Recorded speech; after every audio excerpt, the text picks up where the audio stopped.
Ada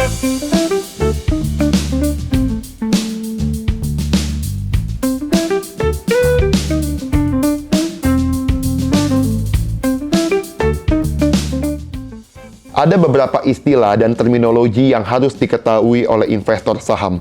Yang pertama adalah pengertian dari capital gain. Capital gain adalah keuntungan yang diperoleh dari kenaikan harga saham. Berikutnya adalah pengertian dari capital loss. Capital loss adalah kerugian yang diperoleh dari penurunan harga saham. Berikutnya adalah pengertian dari bullish market. Bullish adalah kondisi pasar di mana harga saham mengalami kenaikan secara berkelanjutan dalam jangka waktu yang cukup panjang. Dalam fase market bullish, saham setidaknya mengalami kenaikan mencapai 20% atau lebih. Ciri-ciri market bullish antara lain, harga saham secara umum mengalami kenaikan. Lalu investor cenderung optimis dan bersemangat untuk membeli saham. Berikutnya volume perdagangan juga meningkat.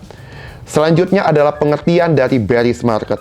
Bearish adalah kondisi sebaliknya dari market bullish. Pada kondisi market bearish, harga saham mengalami penurunan secara berkelanjutan dalam jangka waktu yang cukup panjang.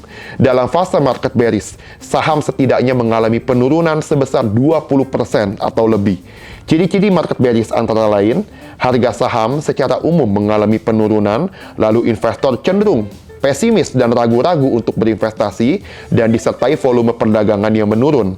Nah, selanjutnya adalah pengertian dari market caps. Market cap saham atau nilai kapitalisasi pasar adalah nilai suatu perusahaan yang dihargai pasar berdasarkan harga saham saat ini.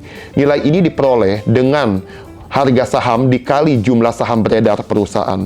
Contoh, perusahaan ABC memiliki jumlah saham beredar sebanyak 1 miliar lembar dengan harga saham saat ini sebesar Rp250 per lembar saham. Dengan menggunakan definisi barusan, maka kita bisa memperoleh nilai pasar atau market cap dari perusahaan ABC sebesar Rp250 miliar.